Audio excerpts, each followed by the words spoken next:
ఆ కొండ చెర్లు విరిగిపడంతో సుమారుగా 9 మంది జవాన్లు, దాంట్లో 5 సుమారుగా 6 కూడా అందరూ ఆ నీటి ప్రవాహంలో కొట్టుకుపోగా ఒక 3 యొక్క మృతదేహాలు లభించాయి. సుమారుగా 9 మంది జవాన్లు మరణించినట్టు తెలుస్తోంది. దుర్మరణం పాలయ్యారు. చట్టన్ మిలిటరీ క్యాంప్ పైన ఈ కొండ చెర్లు విరిగిపడ్డాయి. 3 జవాన్ల మృతదేహాలు ప్రస్తుతం లభించగా మరొకరి 6 కోసం ఇప్పటివరకు పోలీసులు ఇంకా రాత్రి పగలు తేడా లేకుండా రెస్క్యూ ఆపరేషన్ కొనసాగిస్తున్నారు. సిక్కిం వరదల్లో సుమారుగా ఇప్పటివరకు 50 మందికి పైగా మృతుల సంఖ్య పెరిగిపోయింది. అక్కడ చూడండి, అత్యంత ప్రమాదకరం, అది ప్రమాదకరం కాదు, అత్యంత ప్రమాదకరం. అక్కడ చూడండి, ఒక హెవీ ట్రక్ ఒకటి ఆ కొండ చెర్లు విరిగిపడడంతో ఆ పైనుంచి సుమారుగా ఒక 300-400 మీటర్ల ఎత్తులో నుంచి అది కింద లోయలో పడిపోయింది. అత్యంత ప్రమాదకరమైన స్థాయిలో అక్కడ వరదలు ఉప్పొంగుతుంటే ఆ నదీ ప్రవాహాల్లో చాలా మంది మృతదేహాలు అలా తేలియాడుతూ ఉన్నాయి. సుమారుగా 50 మంది ఇప్పటికే మరణించినట్టు తెలుస్తోంది. చాలా ప్రమాదకర అంచుల్లోనే అక్కడ పరిస్థితులు మొత్తం కూడా తలెత్తున్నాయి. ఏకంగా కొన్ని దృశ్యాలు చూస్తుంటే రోమాలు నిక్కపొడుస్తున్న అటువంటి భయానకమైన దృశ్యాలు మనం చూడవచ్చు. ఇక్కడ చూడండి, ఒక డ్యామ్ సంబంధించి ఇక్కడ చూడండి, ఈ విజువల్లో మీరు గమనిస్తే కనుక ఒక నదీ ప్రవాహం చాలా సుదూర ప్రాంతాల నుంచి పొంగి పొర్లుతూ చాలా పెద్ద ఎత్తున అత్యంత ప్రమాదకర రీతిలో ఆ నదీ ప్రవాహం ఉప్పొంగుతుంటే ఒక వ్యక్తి అక్కడ కూడా డేంజరస్ ఫీట్స్ చేస్తూ ఆ రోప్ బ్రిడ్జ్ పై నుంచి ఆ తాళ్ళ వంతెన పై నుంచి అలా ట్రాక్ తోట వెళ్తూ ఉన్నాడు. సో ఈ దృశ్యాలను మనం చూస్తుంటే నిజంగా ఇంతటి ప్రమాదకర స్థితిలో అక్కడ ఇంకా ప్రయాణం చేయడం అవసరాల రకంగా అందరం ఆశ్చర్యపోతున్నాం. కానీ అక్కడ చూడండి, ఆయన అక్కడికి వెళ్ళాక నదీ ప్రవాహం మొదలైందా లేకుంటే అక్కడికి వెళ్ళిపోయేదో ఫోటో తీసుకుందాం అనుకున్నాడా, ఏం జరిగిందో తెలియదు. కానీ మొత్తం మీద ఆ నదీ ప్రవాహం ఏకంగా సుమారుగా 100 మీటర్ల ఎత్తులో ఉన్నటువంటి ఆ బ్రిడ్జిని తాకుతూ, ఆ రోప్ వంతెనని తాకుతూ అక్కడ అలా వెళ్తూ ఉంటుంది. సో ఆ నదీ ప్రవాహంలో ఆ బ్రిడ్జ్ అలా తేలియాడుతూ అలా ఇలా ఊగుతూ ఉండగానే ఆ వ్యక్తి అలా ప్రయాణిస్తున్నాడు. మరోవైపు రైట్ సైడ్ విజువల్ చూడండి, ఎంతటి భయానకమైన సిచ్యువేషన్. ఆ నదీ ప్రవాహం చూడండి ఒకసారి. ఆ నదీ ప్రవాహంలో ఒక మనిషి అలా పడిపోతే కనీసం ఆయన ఆచూకీ లభించగలుగుతుందా, కనీసం మనిషి కనబడగలుగుతాడా? అంతటి ప్రమాదకర అంచులను 100 మీటర్ల ఎత్తులో ఈ నదీ ప్రవాహం కొనసాగుతుంది. అర్థం చేసుకోండి ఎంతటి భయానకమైన పరిస్థితి అక్కడ కొనసాగుతుంది అనేది. సో ఒక బ్రిడ్జ్ దగ్గర పైన చేసి ఇక్కడ చూడండి దృశ్యాలు చూస్తున్న దృశ్యాలు మీకు కనబడుతున్నాయి. ఇవన్నీ కూడా సిక్కిం రాష్ట్రంలో ఉన్నటువంటి ఆ దృశ్యాలన్నీ కూడా కొండ చెర్లు విరిగిపడడంతో రోడ్లన్నీ కూడా డిస్టర్బ్ అయిపోయాయి. సో ఆ రోడ్లపై నుంచి కొన్ని 100 మీటర్ల ఎత్తులో నుంచి ఆ ట్రక్స్ అన్నీ కూడా పూర్తిగా లోయలో పడిపోయాయి. చూడండి, ఇక్కడ అంతా రోడ్డు, అదొక హైవే రోడ్. ఒక్కసారిగా ఆ రోడ్డు పూర్తిగా కొండ చెర్లు విరిగిపడడంతో అది రోడ్డు కూడా కుంగిపోయింది. రోడ్డు కూడా కిందికి జారి వచ్చేసింది. సో ఈ నేపథ్యంలో ఆ ట్రక్స్, హెవీ వెహికల్స్ అన్నీ కూడా దానిపైన కూడా పూర్తిగా కింద పడిపోతూ వచ్చాయి. సో ఇక అస్సాం రాజధాని గౌహతిలో కూడా ఒకే కుటుంబానికి సంబంధించిన 3 కూడా మట్టిలో కూరుకుపోయి మరణించారు. ఇక గోలాఘట్ లక్ష్మీపూర్ జిల్లాలో మరో 3 వరదల్లో చిక్కుకొని ప్రాణాలు కోల్పోయినట్టు తెలుస్తోంది.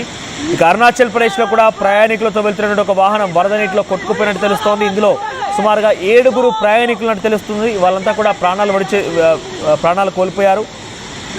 ఇక మరోవైపు అరుణాచల్ ప్రదేశ్లో మరో 2 కూడా ఈ వర్షాల కారణంగా మరణించినట్టు తెలుస్తోంది. ఇప్పటివరకు ఈశాన్య రాష్ట్రాల్లో 50కి పైగా మరణాలు సంభవించినట్టు తెలుస్తోంది.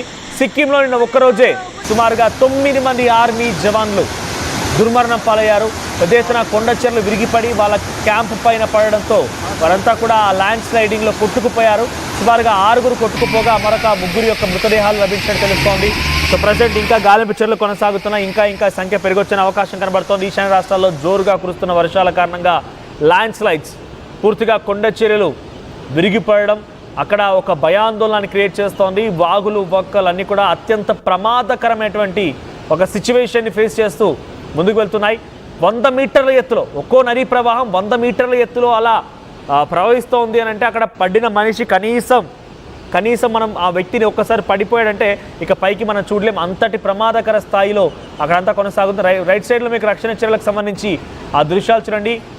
అక్కడ మీకు కనిపిస్తున్న దృశ్యాల్లో కొన్ని ట్రక్స్, జేసీబీ లాంటివి పెట్టేసి వాటిని తొలగించే ప్రయత్నం చేస్తున్నారు. ఆ మట్టి దిబ్బల కింద రాళ్ళు రప్పల మధ్యలో ఎన్ని మృతదేహాలు ఉన్నాయో తలుచుకుంటేనే ఆశ్చర్యం వేస్తుంది. ఇక్కడ చూడండి, కొన్ని రాళ్ళని రప్పలన్నిటి కూడా తొలగించే ప్రయత్నం అక్కడ సహాయక చర్యల నేపథ్యంలో కొనసాగుతున్నాయి. ఎందుకంటే ఆ మట్టి దిబ్బల మధ్యలో, ఆ రాళ్ల మధ్యలో సుమారుగా 9 మంది మన ఆర్మీ జవాన్లు ఉన్నారు.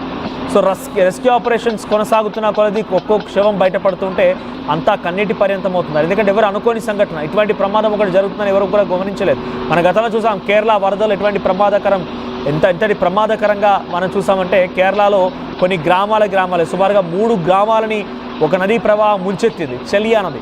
సో ఆ నదిలో సుమారుగా కొన్ని వందల కొద్ది శవాలు అలా తేలియాడుతూ కనిపించాయి. చాలా ఎక్స్ట్రీమ్ సిచ్యువేషన్ కనిపించింది.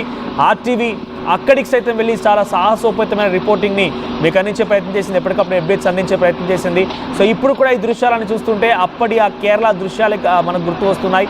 కేరళలో జరిగిన సంఘటనలు ఇక్కడ కూడా కనిపిస్తున్నాయి. కానీ కేరళలో జరిగిన సంఘటనలో సుమారుగా వందల మంది మరణిస్తే ఇక్కడ అంతటి స్థాయిలో ఇప్పటికైతే మరణాలు సంభవించలేదు. కానీ ఆ సంఖ్యని చేరుకునే అవకాశం ఉన్నట్టుగా అంచనా వేస్తున్నారు. ఎందుకంటే చూడండి, అక్కడ ల్యాండ్ స్లైడింగ్ ద్వారా 9 మంది ఆర్మీ జవాన్లు మరణించడం అయితేనేమి, చాలామంది ప్రయాణికులు ప్రయాణిస్తుండగానే ఆ వాహనాలు పూర్తిగా నీటిలో పూర్తిగా మునిగిపోవడం కానివ్వండి, మట్టిలో కూరుకుపోవడం కానివ్వండి, ఇళ్ళకిల్లే పూర్తిగా ల్యాండ్ స్లైడింగ్లో కుప్పకూలిపోవడం, నేల కొరగడం లాంటివి చూస్తూ ఉంటే అంతటి ప్రమాదం జరిగిందని మాత్రం చాలా క్లియర్ అర్థమవుతోంది. గతంలో వాయినాడ్ మొత్తం అతలాకుతలమైన ఇటువంటి నదీ ప్రవాహాలకు సంబంధించిన సిచ్యువేషన్లోనే ఇప్పుడు మరోసారి సిక్కిం, అరుణాచల్ ప్రదేశ్, అస్సాం లాంటి ప్రాంతాలు ఇటువంటి సిచ్యువేషన్ కొనసాగుతోంది. సో మీరు దయచేసి వర్షాల సమయంలో, వర్షాకాలంలో నదులు, వాగులు, వంకలు, డ్యామ్ల దగ్గరికి వెళ్ళే ముందు ఒకసారి ఆలోచించండి. ఎందుకంటే ఏ క్షణం ఎలా ఉంటుందో అర్థం కాని పరిస్థితి. ఒక్కసారిగా ఒక గేట్ ఎత్తేసారంటే గతం సుమారుగా 10 మీటర్ల ఎత్తు వరకు నదీ ప్రవాహం పెరగొచ్చు. సో మీరు సాహసోపేతమైనటువంటి ఆ చర్యగా భావించి మీరు ఏం కాదులే చాలా తేలికపాటిగా నదీ ప్రవాహాల్లో స్నానాలు చేద్దామని వాగులు, వంకల దగ్గరికి వెళ్ళిపోయేదో అడ్వెంచర్ చేద్దామనుకుంటే కనుక డెఫినెట్గా ప్రమాదానికి గురే అవకాశం ఎక్కువగా ఉంటుంది. కాబట్టి దయచేసి వర్షాకాలంలో అటువంటి అడ్వెంచరస్ ఫీట్స్ ఏమైనా కనుక ఉంటే వెంటనే విరమించుకోండి, వాటిని వెనక్కి తీసుకోండి, లేదంటే కనుక ప్రమాద బారిన పడే అవకాశం ఉంది. సో ఇంకో 6 ఆర్మీ జవాన్లు దొరకాల్సి ఉంది. వాళ్ళ మృతదేహాల కోసం ప్రస్తుతం అక్కడ రెస్క్యూ ఆపరేషన్ కొనసాగుతూ ఉంది. ఆ రెస్క్యూ ఆపరేషన్ కొనసాగుతున్న క్రమంలో ఒక్కో శవం బయటపడుతున్న కొద్ది అంతా కూడా కన్నీటి పర్యంతమవుతున్నారు. సామాన్యమైన జనం సుమారుగా 50 మందికి పైగా ఇప్పుడు ఆ మట్టి దిబ్బల మధ్యనే చిక్కుకుపోయినట్టు తెలుస్తోంది.